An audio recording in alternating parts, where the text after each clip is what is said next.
potentially flooded, and you said they are flooded. Yeah, I suspect so. Because it rained late into the night. So we'll just go Fishcreek. Then when we get out there, we'll go to 149. And then we're going to go straight up 149 into the Bethel. We'll turn left and come down 1090 and stop at Taco on the way back. Then we'll decide how we come home at Taco. Okay. On this ride, Paul and I left Northampton, rode into the Woodlands, and on this Easter weekend, we had a great turnout. Friends of friends, the group joined us. We went down Fishcreek because we had rains over the weekend. We didn't use any of the low-lying roads. Through Honia and Ribbon Chapel, we filmed all the way. We passed Taco Corner. Once we got into Montgomery, we took Lone Star Parkway to 149, up Bethel there. I think somewhere around there we stopped filming. And we came back through the forest on 1097. The ride was very fast. It was a good group. And then once we got to Montgomery, we stopped at Taco on the way back. And we just kind of backtracked through Mill Route, Ribbon Chapel, Fishcreek, back into the Woodlands. We had a few mechanicals with some riders had flats and different things. So Paul and I got separated for a bit.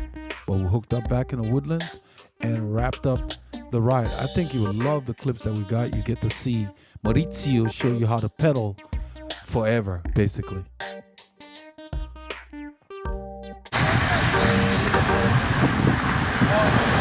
Happy, how have you been, my brother? We're on Research Forest Blvd. Yeah. In the Woodlands, Texas. Just trying to keep up, man. Yeah. You guys doing well? Yeah, man, we do. Yeah, everybody else. We had a big turnout today. There's a local group called Friends of Friends that leave from different locations. They decided to join us from our start today. So we got a good sized group today. Maurizio and I in the front, and we're rolling and we're chatting. So I can join you full time. The weather got cooler in our area. It says 12 Celsius. It feels like maybe 8. It feels cooler than the temperature itself. So I'm wearing full tights. Some of the guys are, wearing regular shorts. But once you're moving, it's not that bad. But you can see Kenny has his legs covered. Yeah, was it? So both Mo and his son are here, and his son will turn back around. He won't do the full distance. They've been doing a lot of riding, getting ready for the MS 150, so he's going to turn back around when we get into Honia. Yeah, I can imagine. The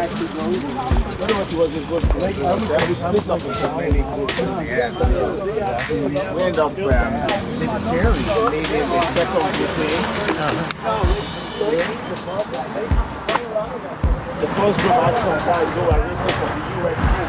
Oh, yeah? Oh, wow.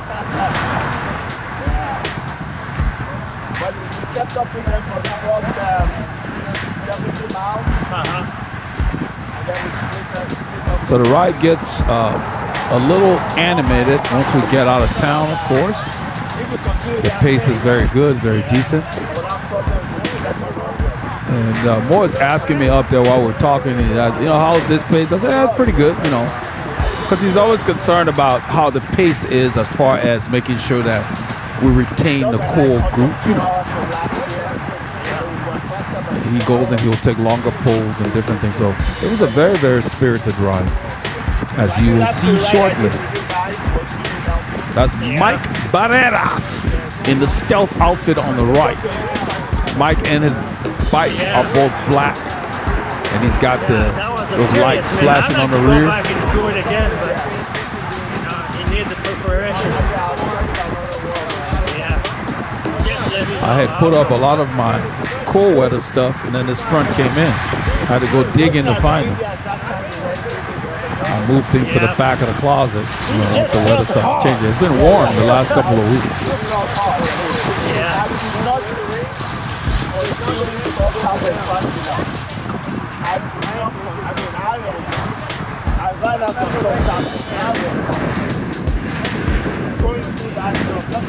That's Jennifer on the left there. I think that's Preston on the right.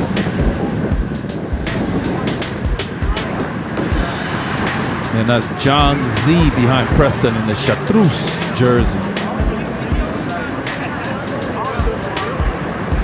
In a few kilometers, we'll pick up another rider who's up the road waiting on us.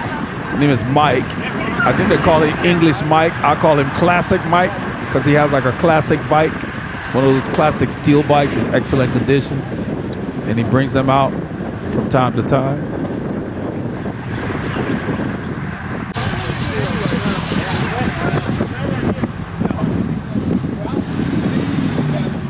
In about 1,000 meters, we're gonna get to Egypt Lane.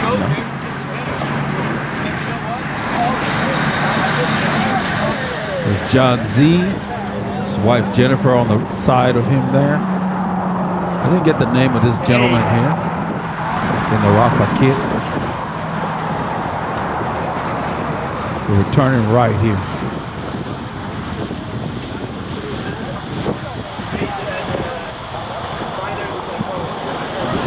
This is Egypt Lane.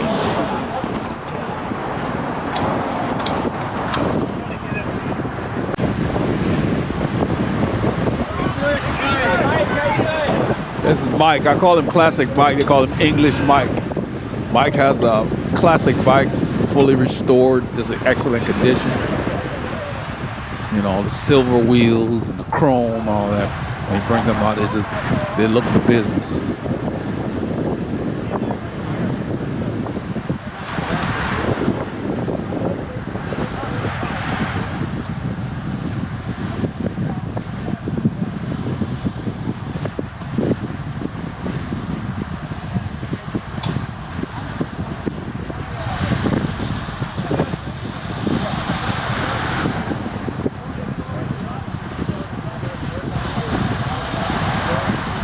That's Jennifer on the right there. It's John on the left. That's a couple. That's Preston in front of John.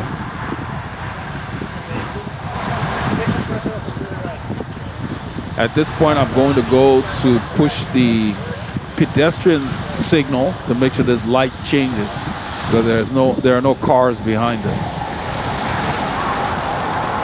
This is the FM 1488.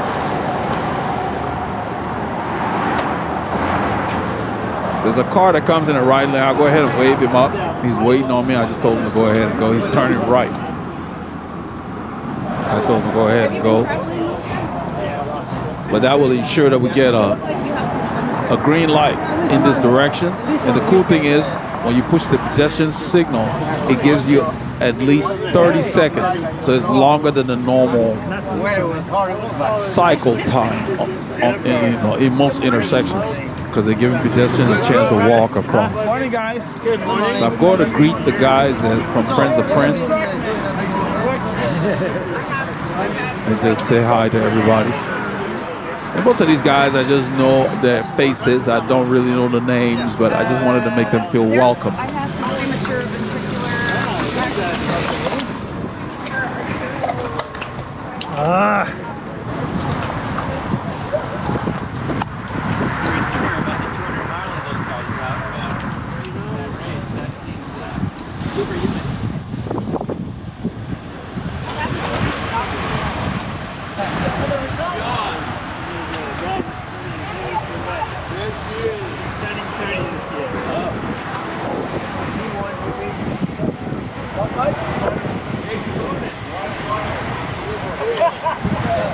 So these guys, they usually leave sometimes from Whole Foods, sometimes from Trek, different spots, Friends of Friends, and they keep a pretty high tempo.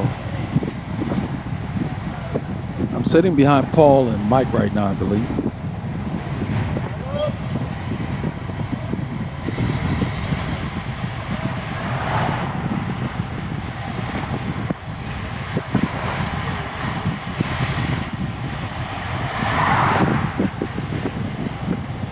But at the end of this video, there is a section where Paul ends up on Maurizio's wheel.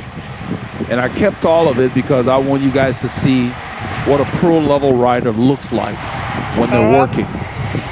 And if you look at him, he looks like he can do it forever. And we're going through undulations. We're on 149, and that road is anywhere between 2 to maybe 5%. You know, they're not very long, but they're up and down. And as he hits the grades, you can't really tell if he has changed gears or anything. His rhythm stays the same. So I kept it there for those of you who want to see what it's like when you're dialed in and fit. A little dog look like wearing a tutu or something. Certain neighborhoods, he's gonna get beat up.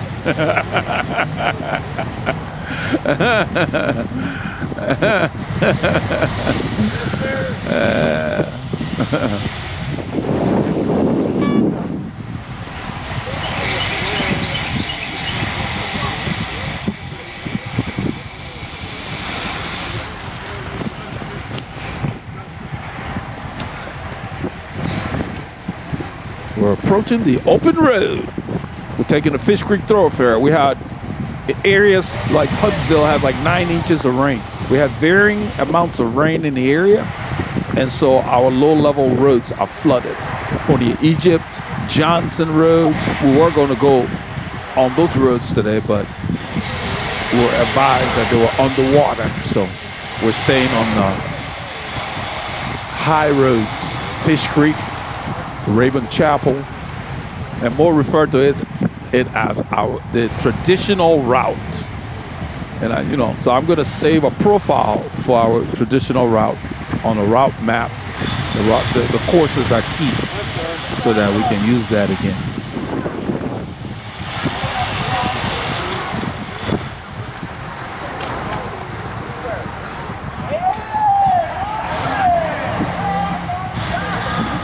People are greeting. I think there are other riders up there. Somebody's happy to see somebody. That's what's going on. There's a lot of riders knew which way we were going. The FM 2978, one of the longest roads in this area, goes up all the way to 105 and way down south into past Tomball. It's a long stretch. It's a nice road.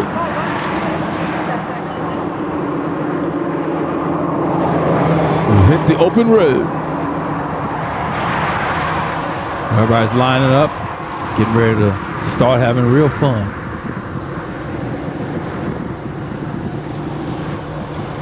This stretch of this 2978 is called Honia Egypt. At this light, it goes to the left with the same name, and it's a Honia Egypt Community Road. As you go through the light, the name changes to Sendera. Then as we get further down the road, it changes to the Fishcreek thoroughfare. There is a lake called Fishcreek, a creek called Fishcreek that they named it after in that section. And then once you go over the overpass, it's called McCaleb Road. But it is Farm to Market 2978. That's the historical name.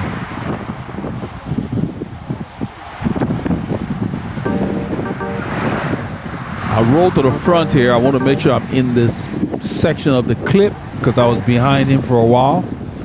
It helps me synchronize the data.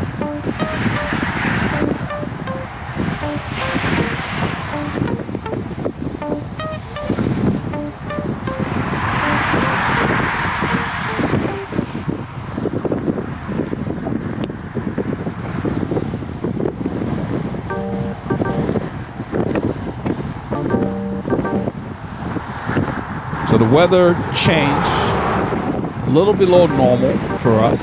We got a lot of rain. So Wednesday, Thursday, I believe also Friday, we had a lot of rain. And so everybody's eager to be on the bike today. It's a wet week for us.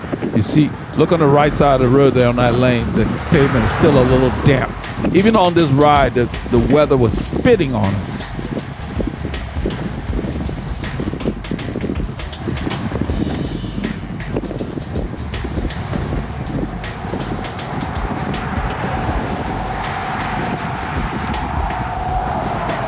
So it's not freezing cold, but it's cold enough to where if you're not dressed properly and you stop, you will feel it.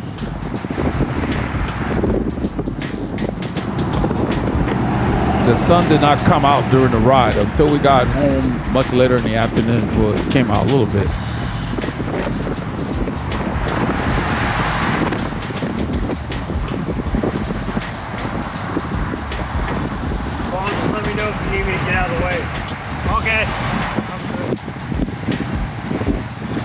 some guy sitting on Paul's left, and he's in a good position because he's giving him a good draft. So Paul's going to tell him, you're fine where you are. You're perfectly fine where you are, my friend. I say you're perfectly fine where you are.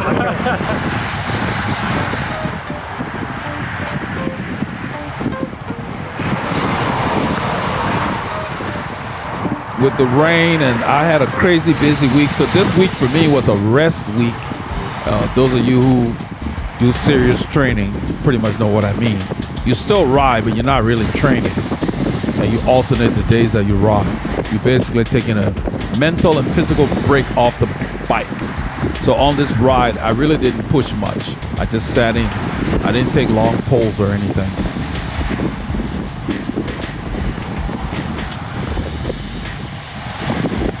I was just riding this week to just be out and about.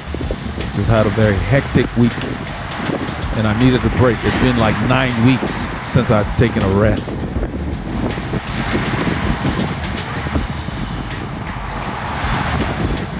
I usually take a rest week every 6 weeks, but I've been having so much fun riding, I just kept riding. And we miss Laura. I don't know if she's gonna watch this, but she's out of town visiting family and friends and so forth. She's in Oregon right now. She's in the Pacific Northwest. She sent us some pictures of snow on the ground. It's pretty cool. But so I told her to hurry back. Especially hurry back before the place gets really hot, before the heat gets here.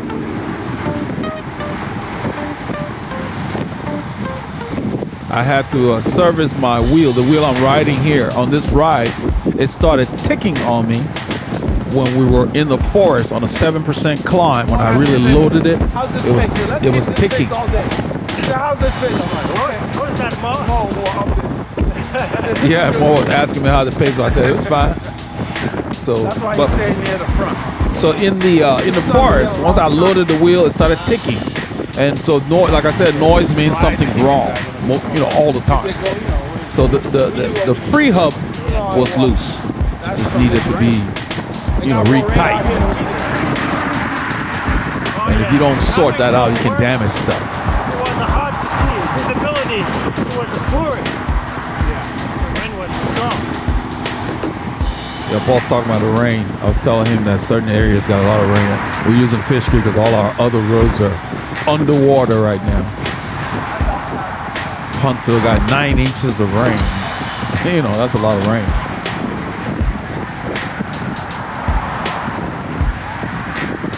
So Mo is at the front. I let these guys know we're going because I'm in the back third of the group.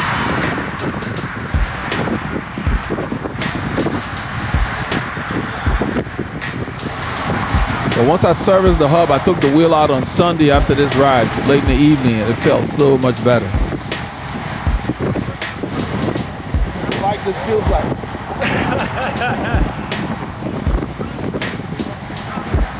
I was telling Paul that my fit feels really good on this bike. I think it's more just the way it communicates the feel of the road to me.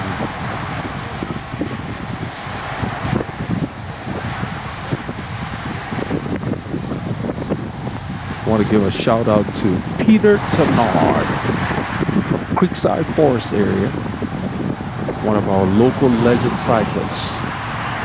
We got to meet him after this ride when we were on the way home. And it was kind of cool to meet one of our local legends. So Peter, keep getting the K's in. You're creating a nice shield for me. You can stay there as long as you want. Okay. There's a rider on Paul's left. That's what he's telling him. He's staying to the left, just like I am behind the rider in front of me, so he can have good visibility.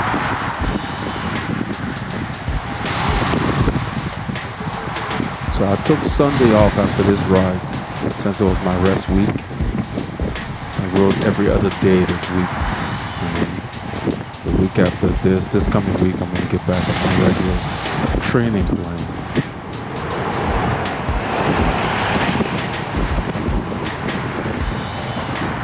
So my goal on this ride was to keep my effort low. There are sections where it's gonna go high, but like right now I'm in zone 1. So that's good. That's where I want to be.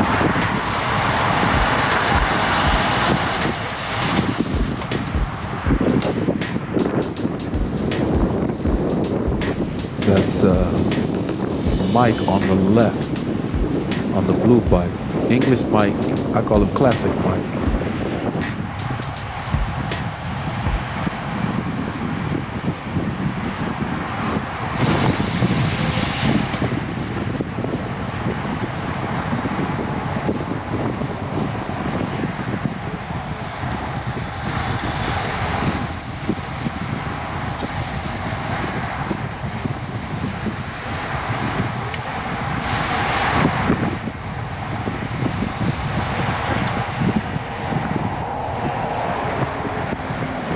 This is why we like to go out of town, because you can ride for many kilometers before you have to stop for an intersection or something.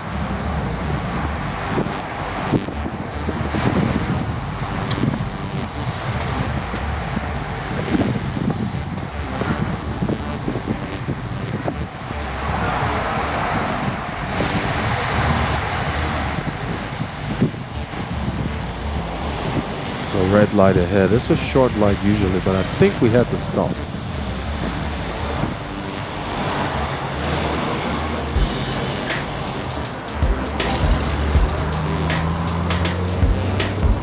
So I downshift before stopping, so I can be ready to go.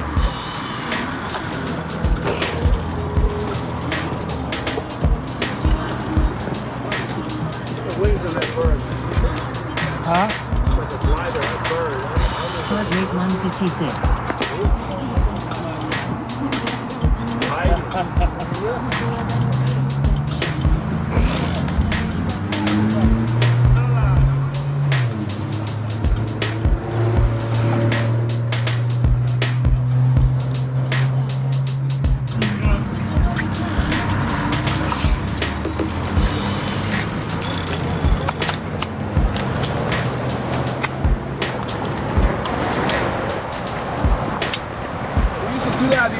Velodrome, but we had to. There was a guy doing a track stand. The guy on the left here, who was doing a track stand. I was telling him, so we used to do that at the Outkick Velodrome, because that's how you control the positioning. That takes a lot of energy to do track stands. Thank you. So are you, man? I just unclipped. Right away. And Mike said, "You guys look good." I said, "Yeah, we're squared away." I love that phrase, squared away.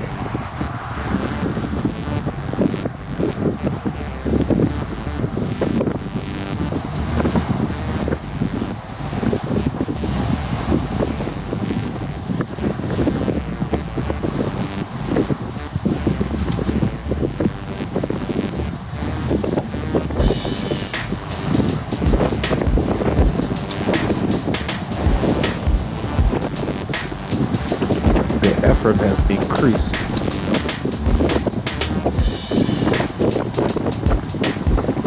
You can hear the wind.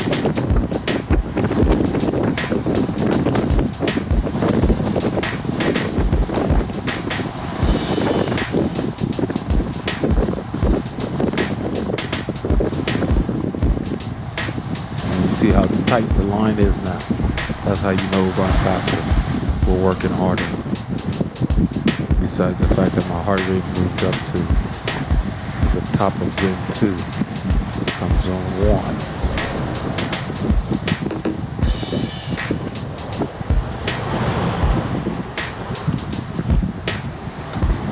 The road goes up slightly here. Look at the watts, 500 and some watts.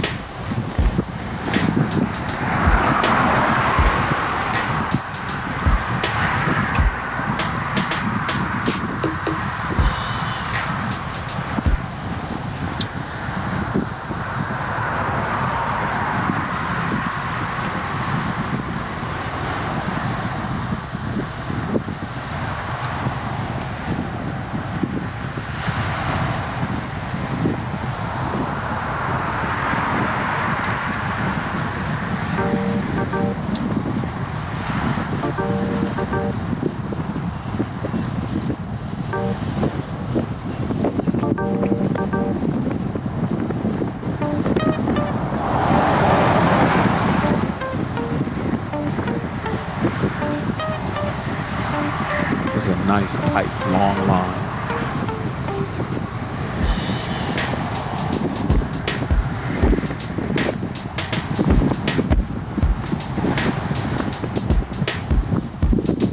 We're putting the power down here.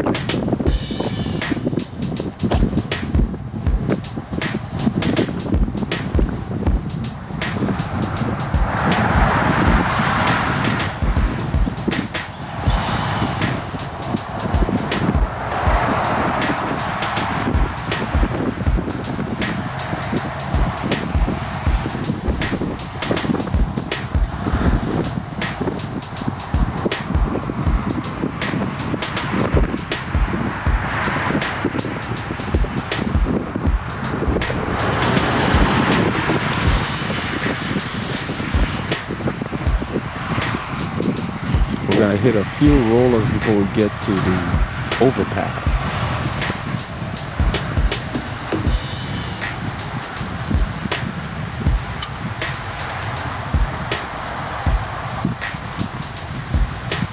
This is like 2%. You see in the distance it will dip and kick up and go to the right.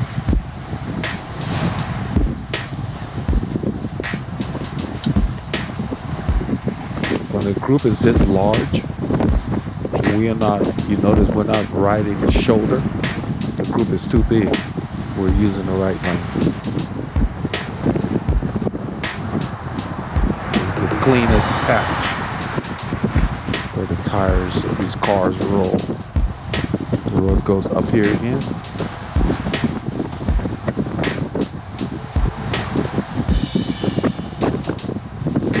I'm using more of my muscular force on this ride versus a higher cadence.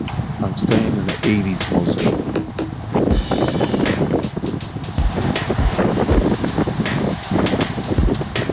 And that's on purpose.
So by using the wind, I don't have to brake at all.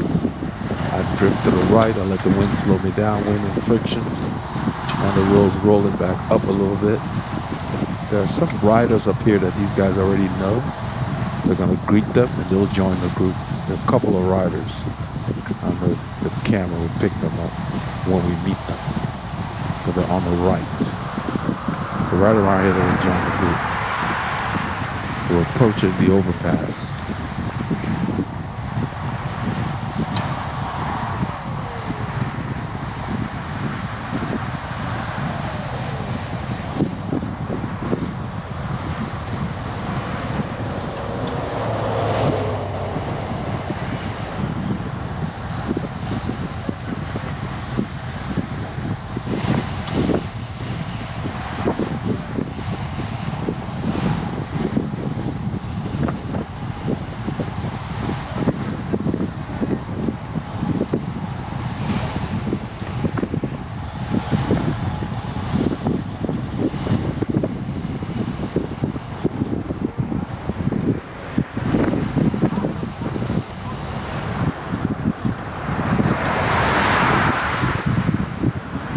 So we hit the overpass on this lane, keeping my effort steady.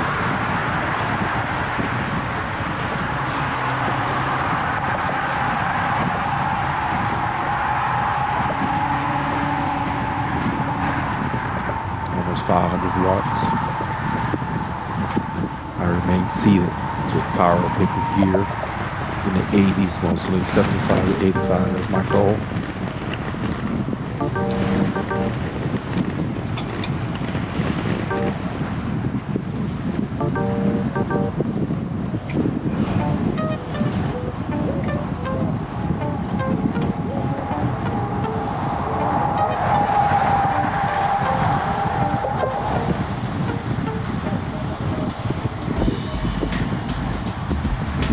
Stay behind, about probably a couple of riders behind Paul and Mike, but at us.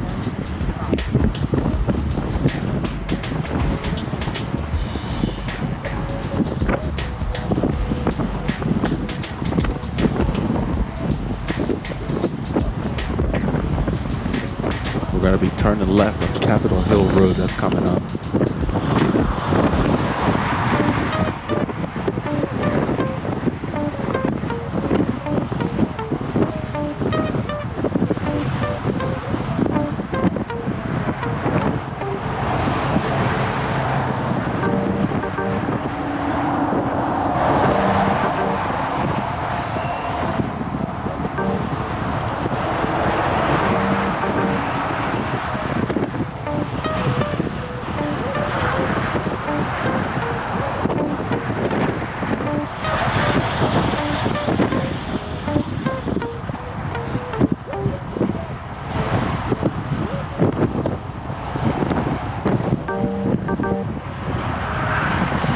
Check is clear. We're going to move over, taking the entire group.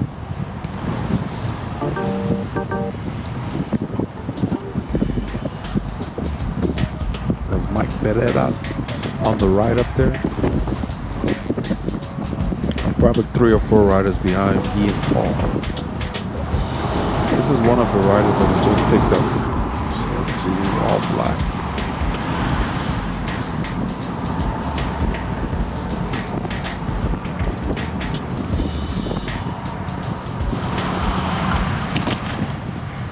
Capitol Hill Road.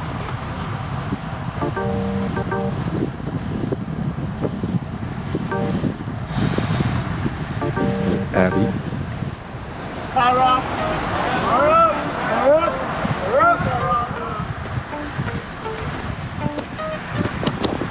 There's a cyclist going the other way.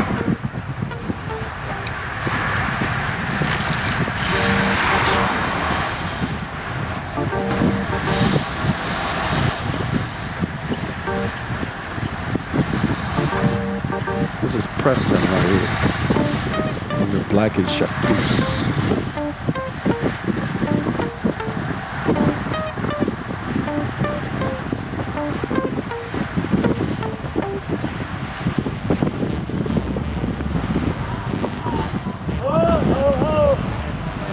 This guy in the LaCour, he kind of dresses like I do. He doesn't mess around. I am in full tights. When it gets cold, I want to feel warm.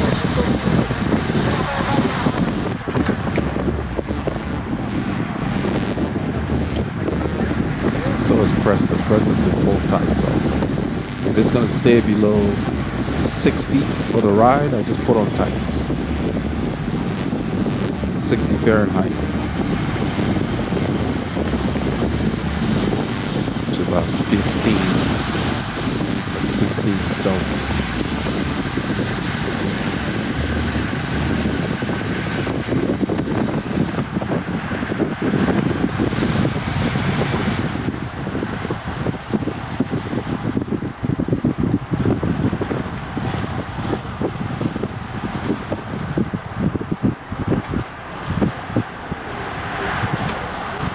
I think somewhere around here is where Mo's boy turns back.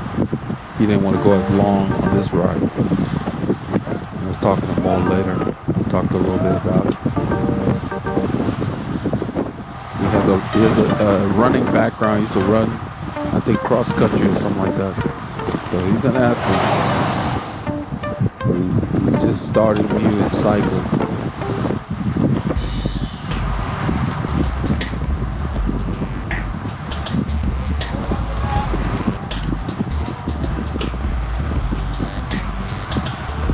See the impact of all the rains that we had. It's a good shot there. I'm about 3 or 4 riders behind Paul.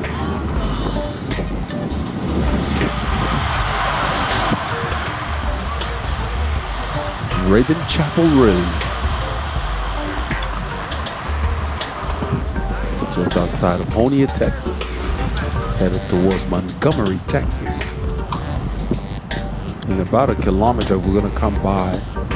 The Paul will pull out of the line to drift back a little bit. And then the faster line will come back on the right. Kenny's pulling off the front.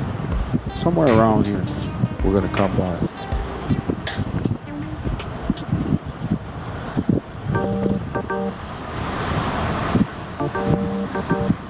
It's Mike Barreras from San Diego, California. Is pulling right now.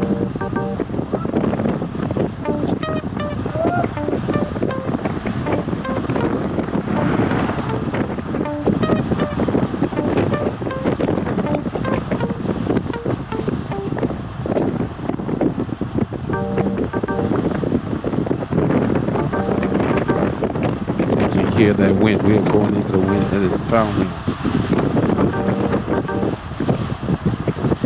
This one has the temperatures low. So it's cool and it's misty, high humidity because we had almost 3 days of rain.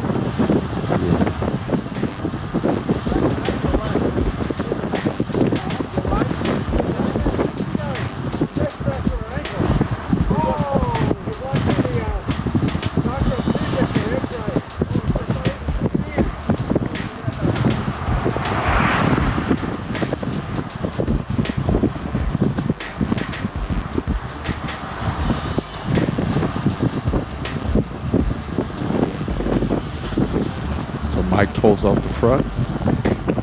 Jennifer goes through.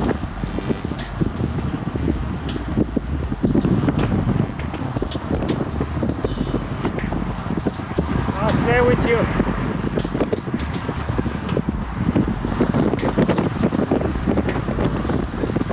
That's Preston. Now I'm going to come by it a little bit.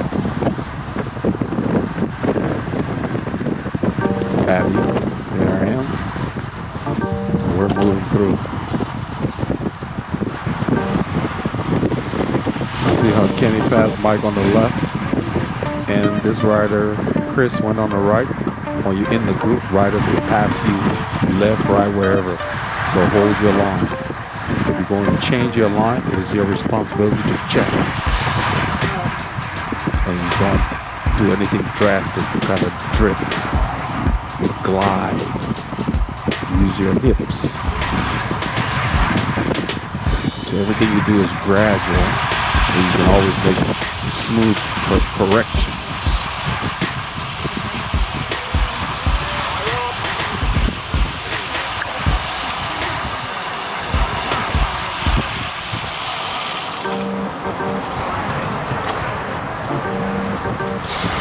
I'm trying to expend minimal effort on this ride.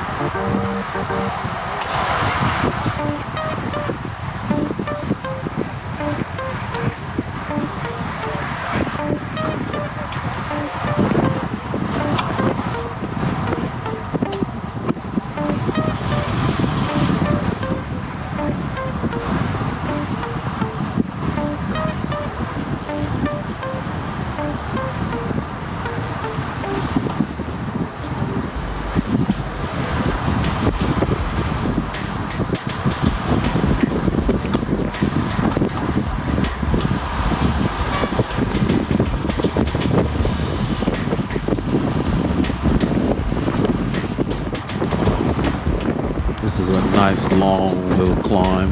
Gets to about probably 3.5%.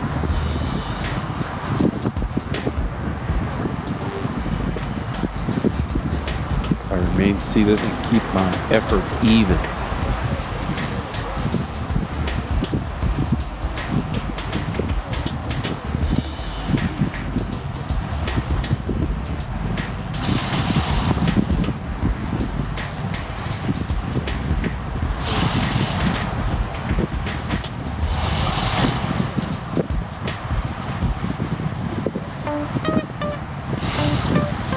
leveling off here. You can see the effort drop.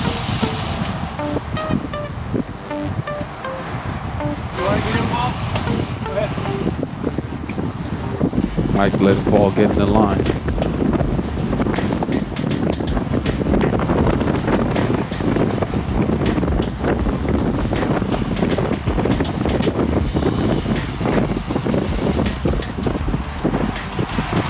Descends and then it comes to a short little bump, shorter than the first one. And then once we'll go down and turn right on South Pine Boulevard. South Pine Drive. It's on the right coming up. When we turn in the corner, I think it's like 2%. So if you're in the wrong gear, it's a pain because you got to get that gear rolling quickly so you're not gapped.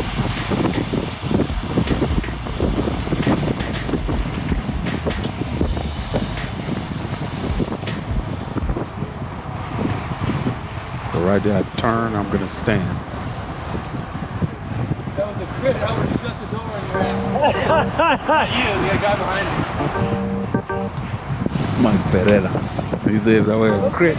He shut the door, meaning he closed the inside line. If you tried to dive in on the inside, I would have completely shut the door. And force you to take a wider line outside, which requires more energy and a larger distance to travel.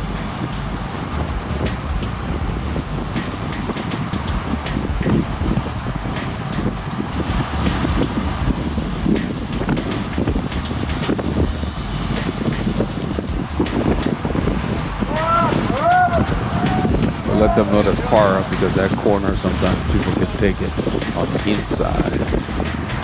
These roads are not striped, so you gotta really watch it.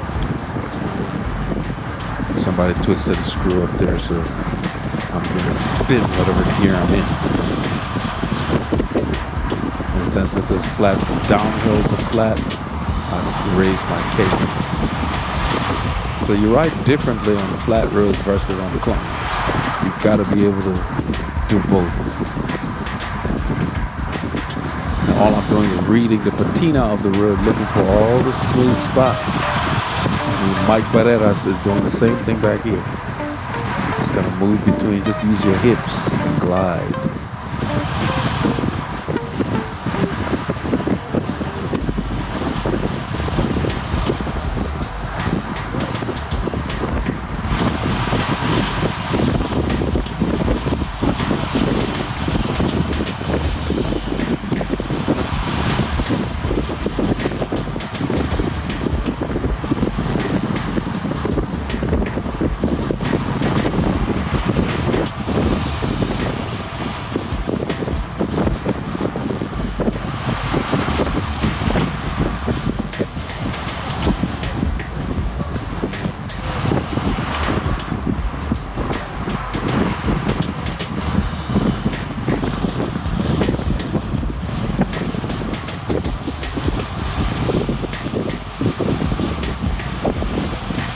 Be in the right gear here before you turn so you can accelerate out of the corner.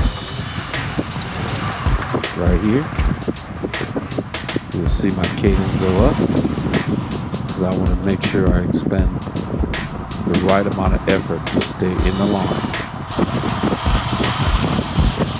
It really didn't go that hard around the corner. Usually, I think Kenny's up there. But I did not lose an inch on the rider I'm following.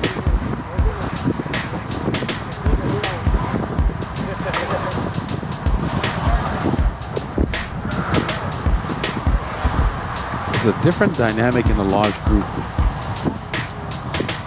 than in a smaller group. Sit in, roll along. You want to slide in? Yeah, I'm good. Thanks.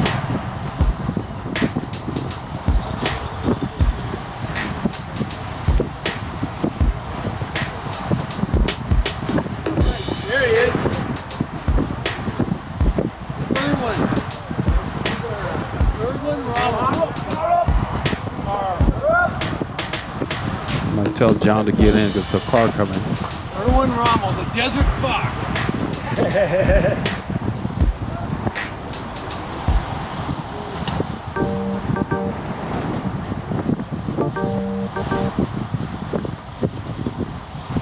goes up here. So that's 3%. I thought it was more like 2. Yeah, 2% is reasonable. Mill riders up and down. There's a lot of water up ahead. We're going to drift a little to the left to avoid.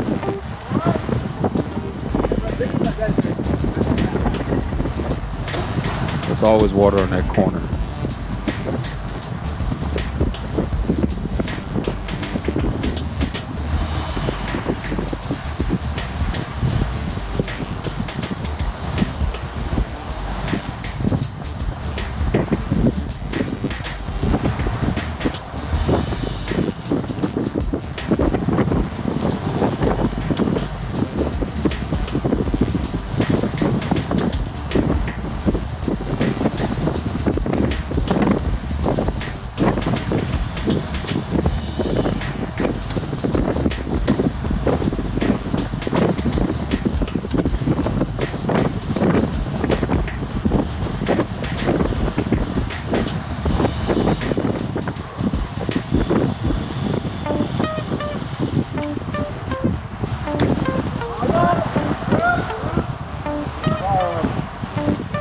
Like this, when a car is coming, you see where John is, that's where I stay. Right there, I stay as far to the right as possible. Give them a lot of room as they go by. Right about this space and to the right. Somebody raised the bass again. And I'm using a high cadence to respond.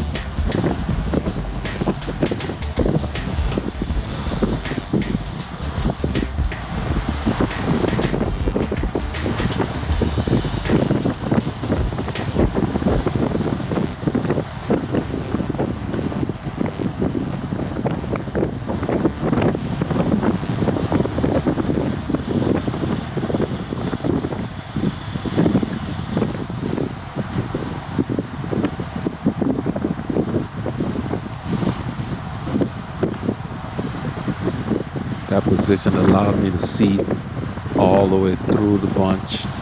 I'm in the first third of the group. See what was going on up there.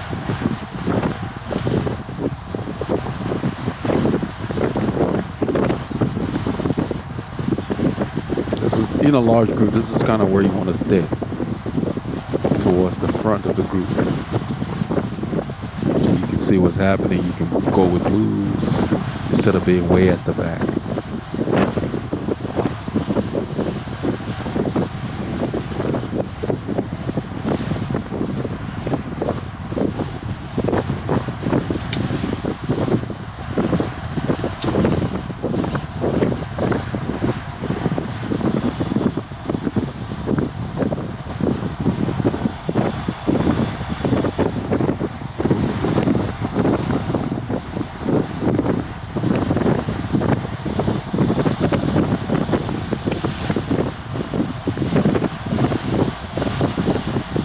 Getting a gel.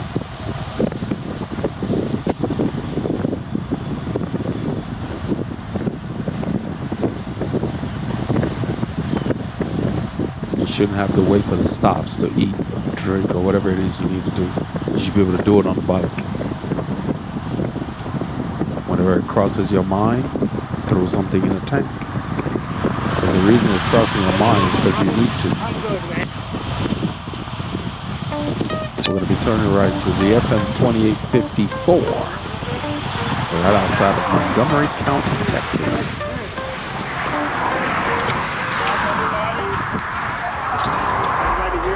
So Kim is asking if everybody's here. I haven't been to the back. I'm going to ask him.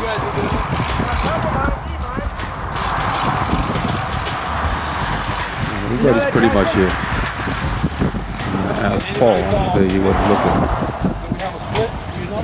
No, I wasn't looking. So I tell Kenny, I don't know if everybody's here or not, but I didn't see more. I believe he was sitting at the back on purpose. Probably back there with the sun. Yeah, his son had turned around at this point. We didn't know. But he's sitting in the back of the group.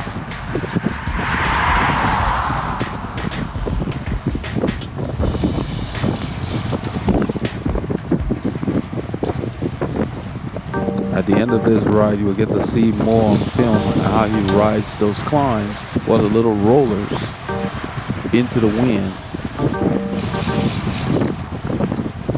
That's Jennifer rolling to the back.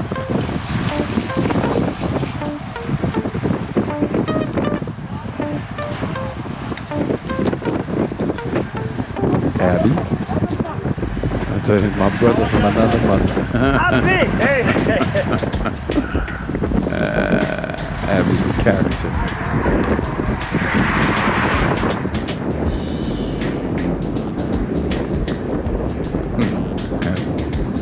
We got a good group.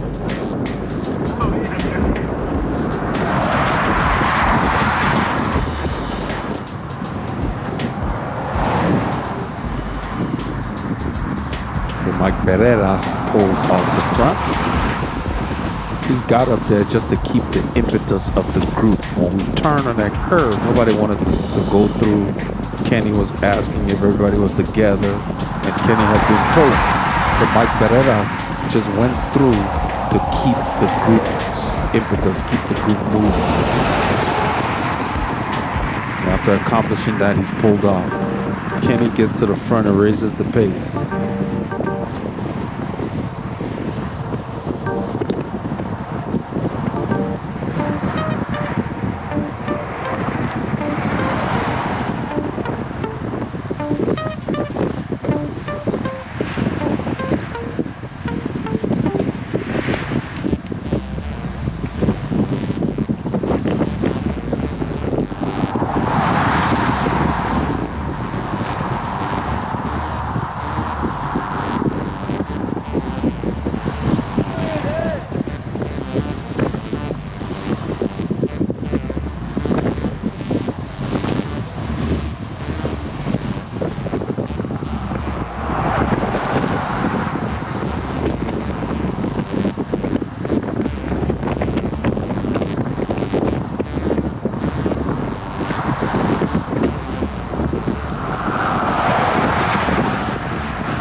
Even in a large group, you're going to find there will be a handful of riders that are staying near the front and going through and taking pulls.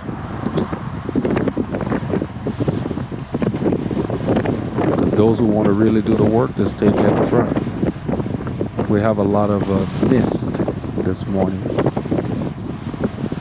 You know, rain droplets and stuff. That's what Paul was wiping off the camera.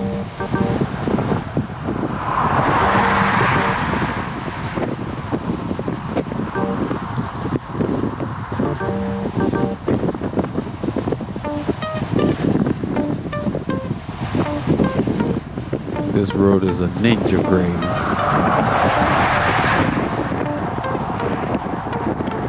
And then with this wind that we're going into, you can feel it.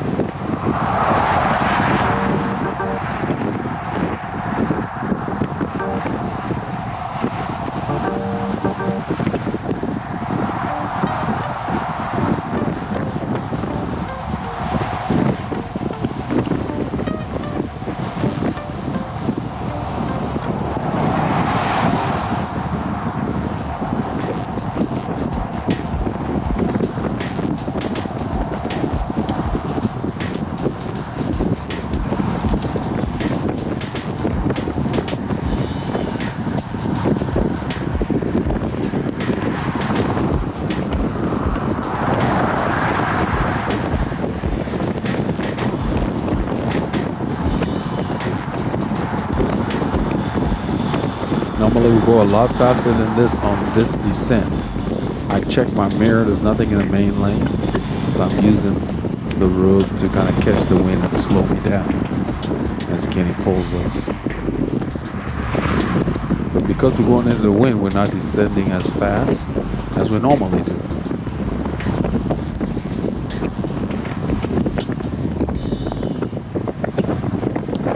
There's a lot of humidity, the air feels very dense.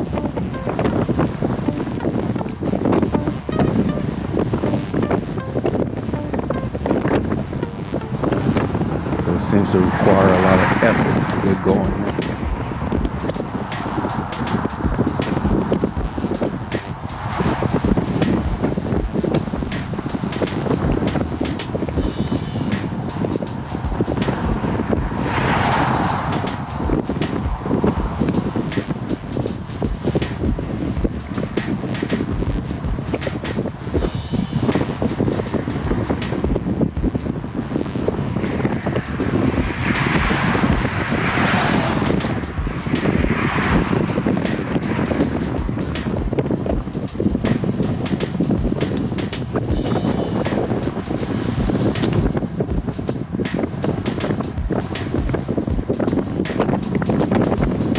approaching Highway 105 in the distance.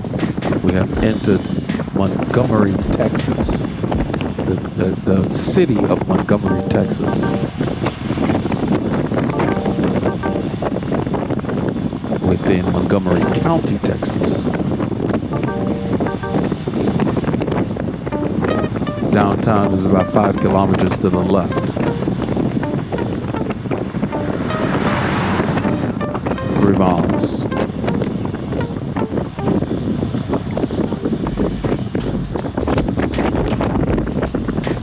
You can hear the wind.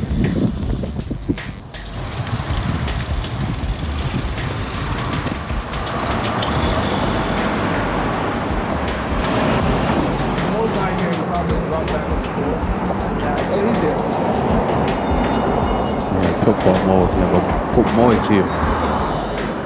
He's sitting in the back. That's a perfect pace, man. Yeah, the air is heavy today. A little bit of headwind. We have air. Yeah. I told Kenny, I said that's a perfect pace. He said the air is heavy. He's right. Everything's very moist. We had a lot of rain in there. Overcast, no moisture. Yeah, I believe we're gonna. Hey, are we going taco corner or we're gonna pass? We may want to stop at Taco. All right, so you guys want to stop at Taco for a brief? Nobody wanted to Brief stop. stop at Taco? It's up to you guys. Okay, let's just go. Yeah, go to 149. Yeah, we'll stop on the way back. We stopped on the way back. It's a cool morning, and so nobody needed to stop. Yeah, I figured it's a big somebody would group. need to. I'm more concerned because it's a big group and we have ladies in the group. I figured maybe somebody would need the facilities. You can see Abby launch on a break, let him go. He's just going to pee. Yeah, exactly. Remember that day Laura followed him? He was going to pee. Laura followed him. Yeah, Abby does that thing. He's always peeing in the woods. Laura wasn't aware. And so she's like, oh, once you realize, oh, okay. Yeah, Maurizio is We miss Laura. Wherever you are, hurry back. He's a young man. He's young, so. Laura's Every out time of you ride town. with him, he gets younger. Yeah. I'm talking about Mo. I'm not sure which one it is. So every time we ride Mark with Kate Mo. said that. Every time I ride with those guys, they get younger. Yeah, Mark Kate told me one time. He said every time I ride with Mo and them, they get younger. I end up at the front, and so I'm trying to hold a steady pace, and then Darren's going to raise the pace, and so we're just gonna sit on him, you know, because we're going. The road goes up here.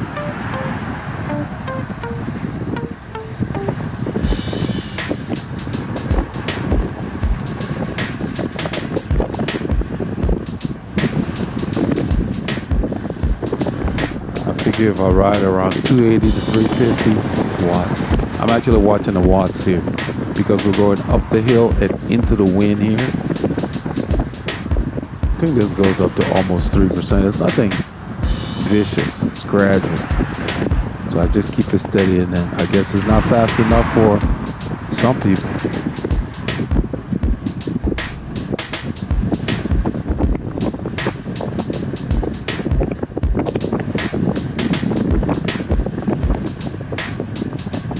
As the road picks up, I'm going to downshift, keep my cadence up. You see my watts going up. That's what it takes for us big boys to ride these things. So the speed, you can't gauge it by speed, it's effort. And so when Darren comes around, I know it's not sustainable. And so once there's a gap after he comes around, I slip in on the back. Right here. That's Darren. So now he's doing all of that, and I'm like, oh, okay. I don't raise my pace, I watch. Abby goes around. I want to see who else will come around.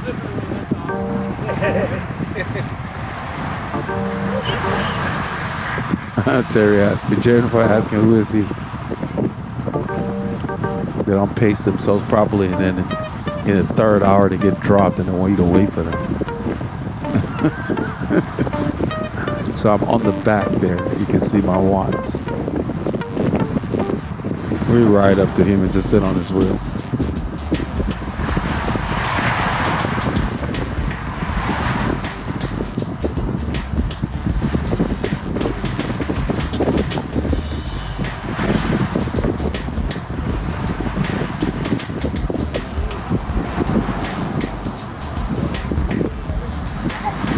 sit in a big group in the morning and you're feeling, oh, well, it's easy because you're being pulled along. There's a tendency sometimes when you're a little inexperienced to overdo it. So it's kind of like you need to know what the ride is doing. This ride is going in the forest, and then we'll stop at Taco and then we'll go back. And later in the ride, they were struggling. There were splits. We hit a nice little climb in the forest. That was off camera. So all these efforts, you pay for them. So you have to make sure you've got something in the tank. It always comes back to bite you.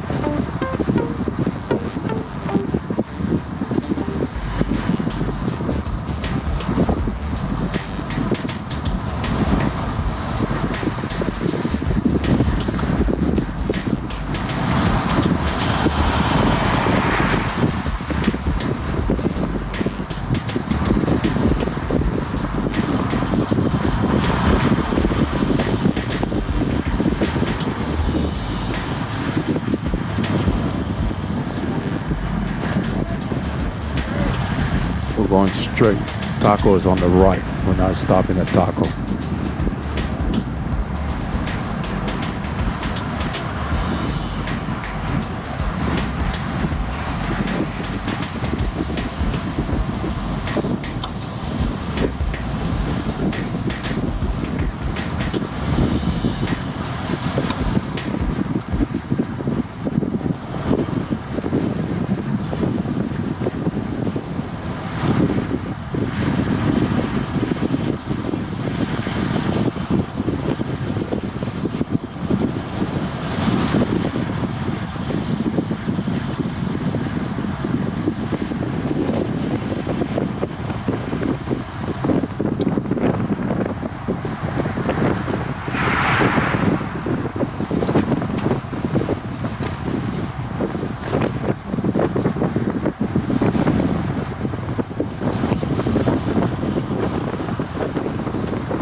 All the riders at the front here are very experienced. So all we're doing is we're letting Darren tire himself out, fry himself, because we know what he's doing, he can't sustain it.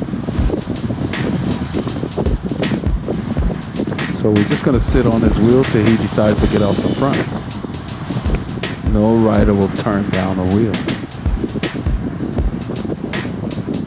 So if you're riding with the group and you move to the front, make sure you're doing something that you can sustain and that won't wipe you out or empty your tank, especially early in the ride.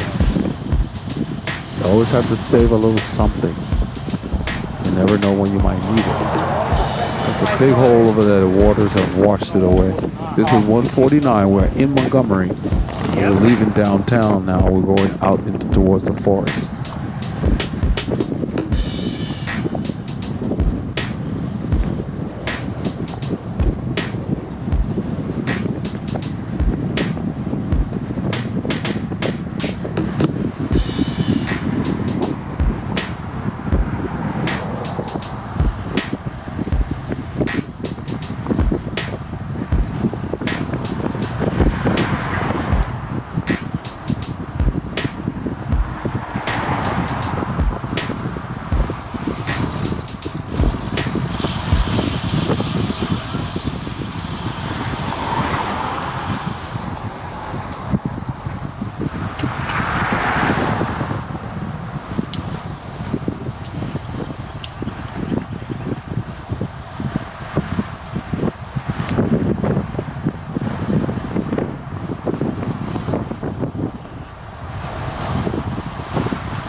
we're headed towards West Montgomery Park. This is where he decides to get off the front. So we're gonna just resume.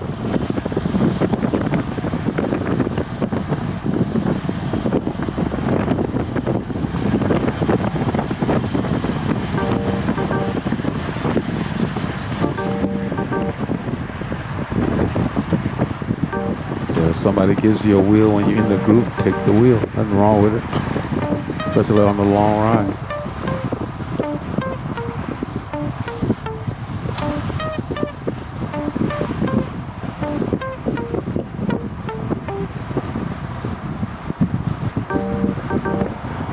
Notice that even though I was standing, Paul was following me very closely because he knows that when I sit, my wheel is not going to come back. So you have to practice that. Somebody twisted the screw again. Look at the whites. Just briefly. We got a lot of these brief accelerations. It's not very efficient.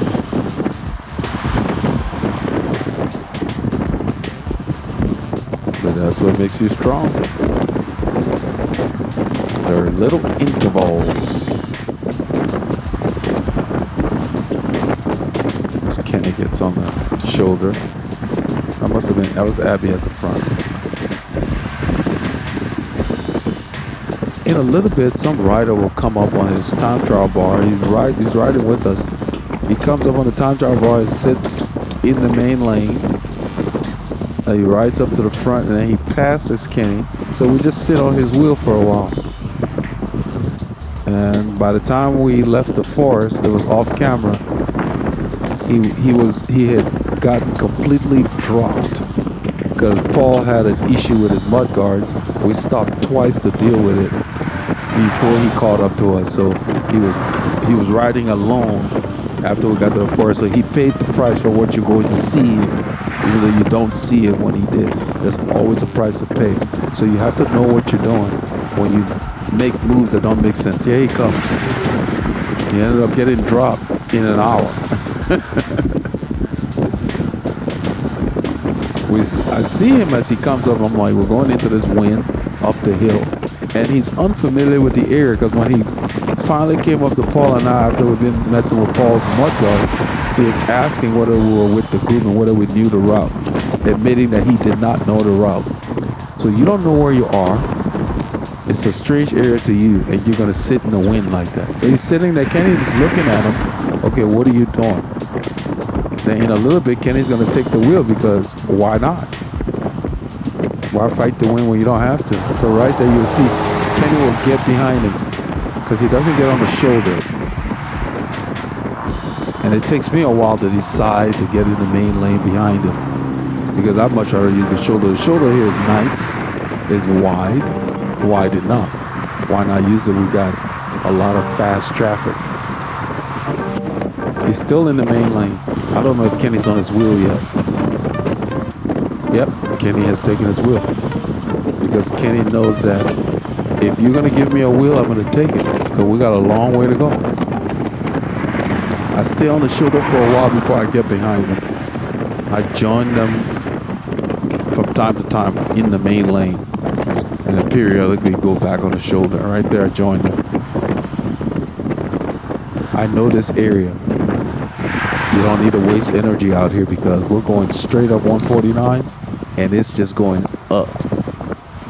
Well into Richards, it's going up. So I'm doing 400 some watts right here just to sit in. So I know he can sustain.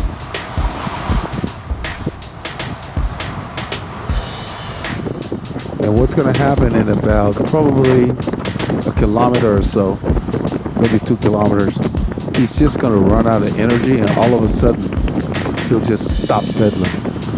And Kenny would just go around and you'll see it. He just quits. And then as we enter the base of the forest, he comes back to the front again and cannot stay there once Mike Pereira's start to lead.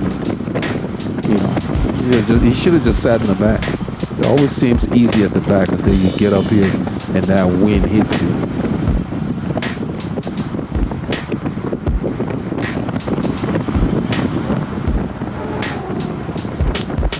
I get back behind him again. I was on the right because we were descending. I get behind him. It levels off here somewhat.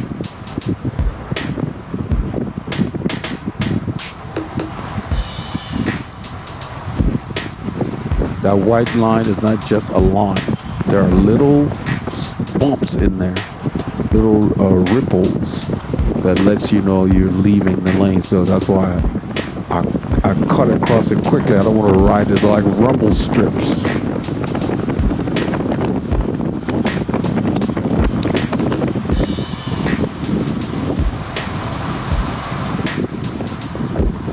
So Kenny's taking the free ride.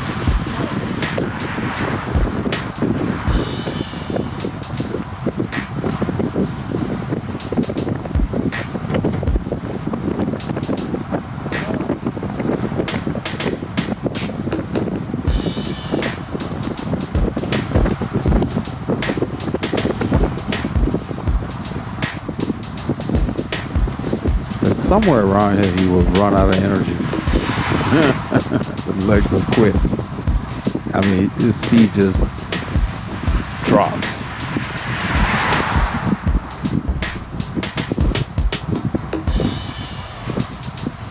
Yep. And Kenny sensed it and just moved over. And we're just gonna go over. Look at his cadence. His legs are fried. He killed himself. Cooked himself. Now he's gonna go back there, recover a little bit, and then come back to the front end, but he would not be able to repeat what he did before as we ride away. By the time we got to the forest, I didn't see him. And minutes later, after we had stopped for Paul's issues with his mud guard, he shows up. It's like, okay. So yeah, there's always a price to pay. So had we not stopped, he would have been riding along the rest of the day.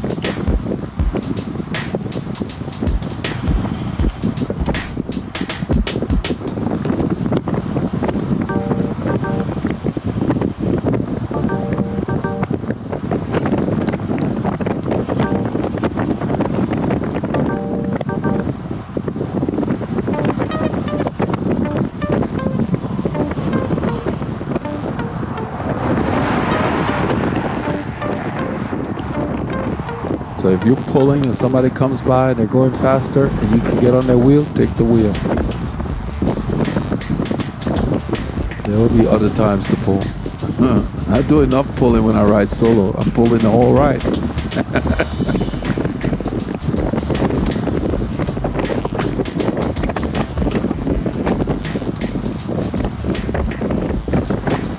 We have to take a break here. This is almost like we're resting. The road's downhill, flat.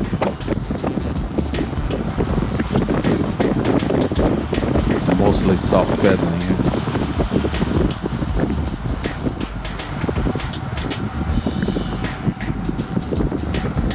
Kenny pulls off the front.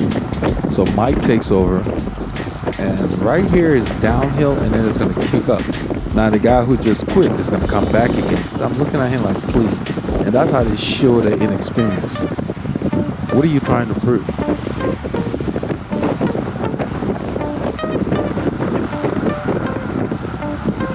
There he is.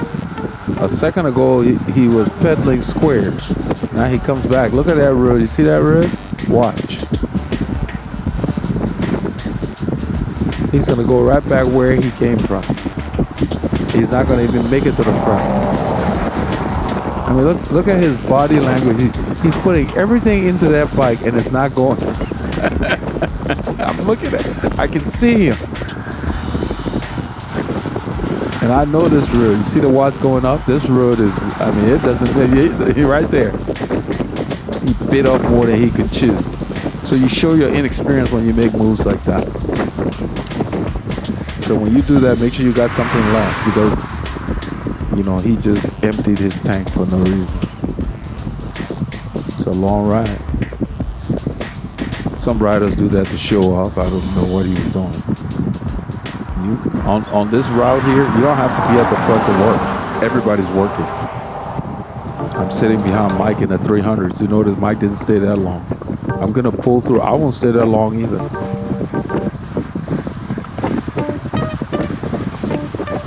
when the ride is this hard and the terrain is this hard. So Yes, sir.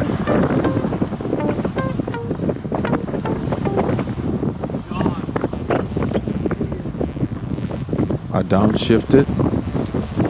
I'm gonna stay up there for a little bit and then I'm gonna pull off.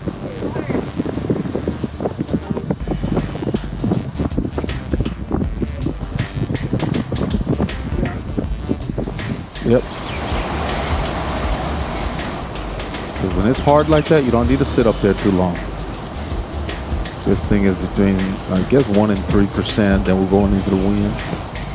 I don't think Paul would stay there too long either. I'm drifting back. I think Mo's coming to the front. I think that's Mo there. Yeah. Right here. Mo's coming to the front.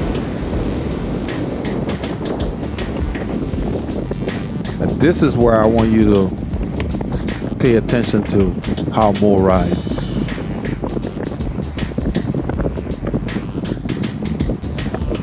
His cadence has to be mid-90s, thereabout, or a little more. But he just holds the cadence forever. As the terrain changes, of course, he's shifting, but the rhythm stays the same. I'm behind. I'm probably in 4th or 5th position. And you can see my watts. That's what I need to ride these things.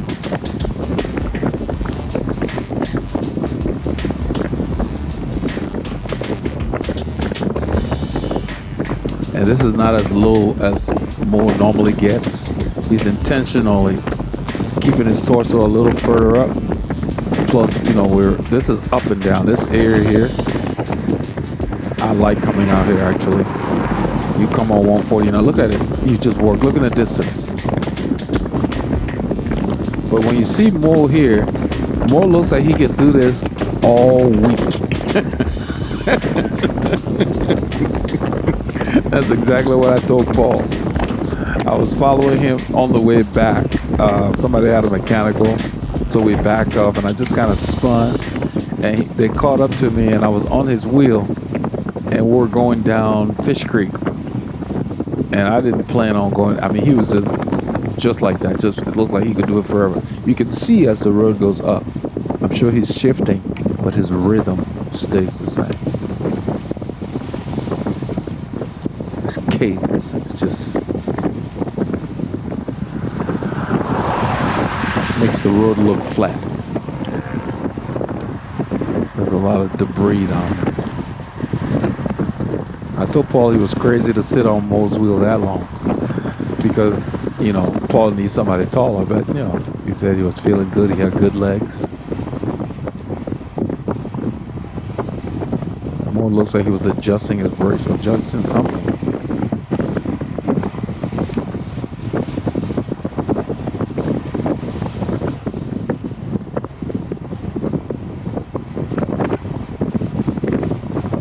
So the way Mo dresses, as you can see, he's wearing knee warmers, got arm warmers on. He dresses to where when he's riding, he won't overheat. Or when he stopped, he won't be unnecessarily too cold. He tries to get it just right, so you don't have to be carrying things you don't need. You can never get it perfect, but that's how you have to dress. When you leave home, you want to be a little cooler than you think, you know, as you start your ride.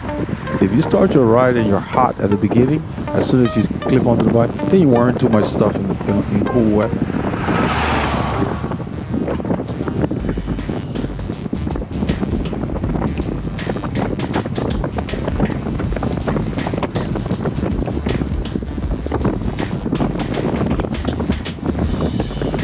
So when you look at Mo's body language, it's obvious that he's riding at a sustainable pace.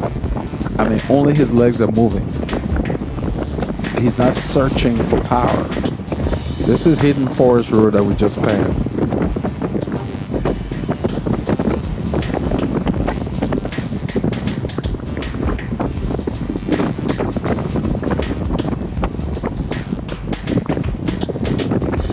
So that's how you ride like a pro, man. Pro level stuff here. Listen to that wind. And Mo's like, what wind? Dark Shot said one day, he said, Mo eats the wind.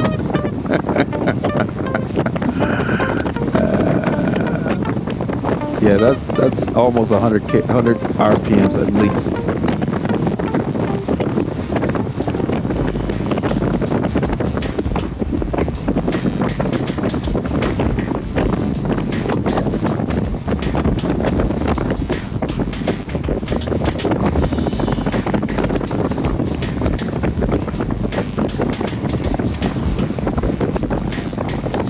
Since I'm sitting in the groove, I can lower my cadence.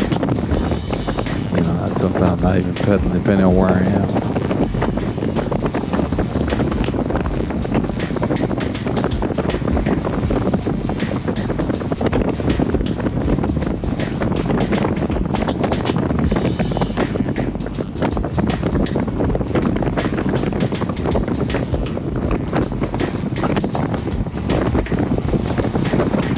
There must be something on the road.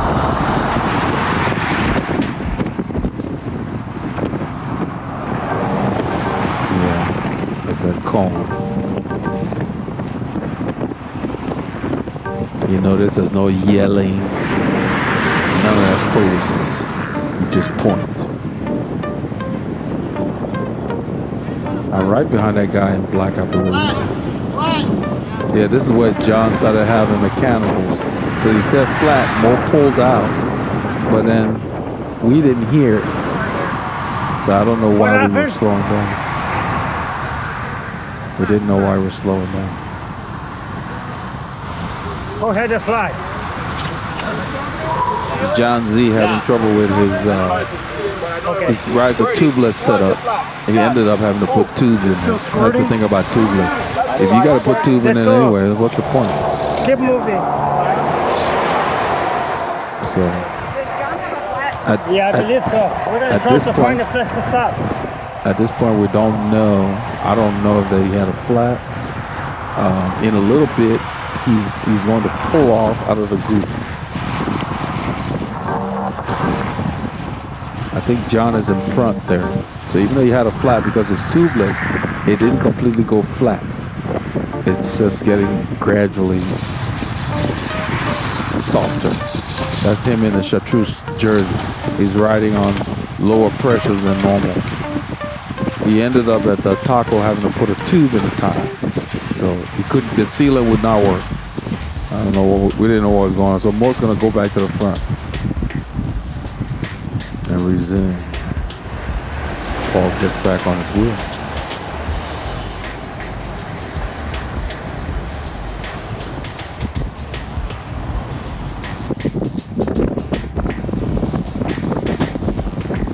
I guess that's one of the positives of tubeless. You got a flat, but it's not completely flat. You can keep riding for a while. Kind of like a run flat. But yeah, he ended up having to put a tube in there. It's so hard to get off the rim sometimes. I don't know. It depends on what kind of tubeless tire you have.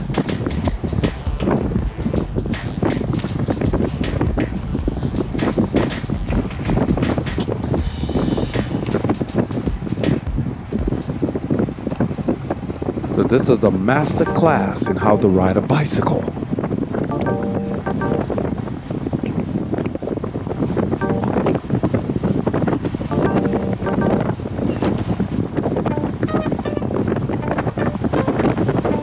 So we're going up a climb into the wind at about 22 miles an hour. You know, in these rollers here, on this day, yeah, this was a good effort. I'm right at sweet spot in the pace line. So much debris on the side of the road.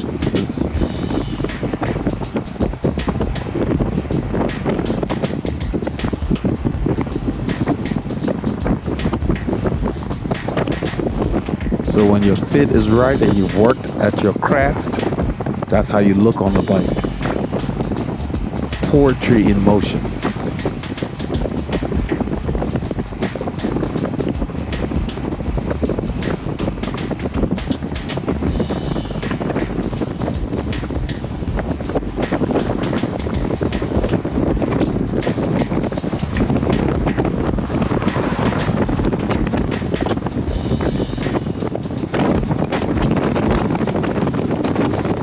Listen to that wind.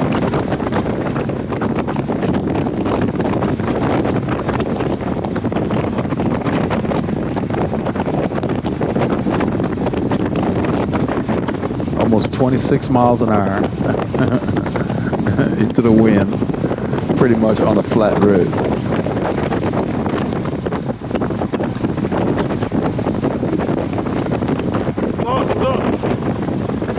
Paul said most. Something's going on behind Paul. He told Paul to slow down a little bit. I think this is where John pulls out of the line or something. Mo had a nice rhythm there. This is the way Mo trains, though. Sometimes he'll post on Strava. He'll do an hour in the woodlands and be like 23 miles an hour. Just moving, just quick. You know. He has those electronic shifters. You can hear the shifting. Looking to see what's going on.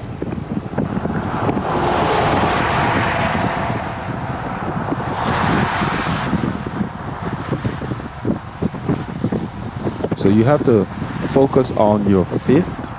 You have to get a nice training plan if you want to look like this on the bicycle. It doesn't come overnight. Mo has put a lot of work into his craft. That's what it takes. And when your optimal is set up, you can get free speed. So if you're getting numb hands and all that stuff, that means you're not optimal yet. No part of your body should be numb when you're riding. That's how you know you set up. So I don't know what you did on Saturday, but this is part of what we did on Saturday. So remember, and get your K's in and keep the doctor's fire.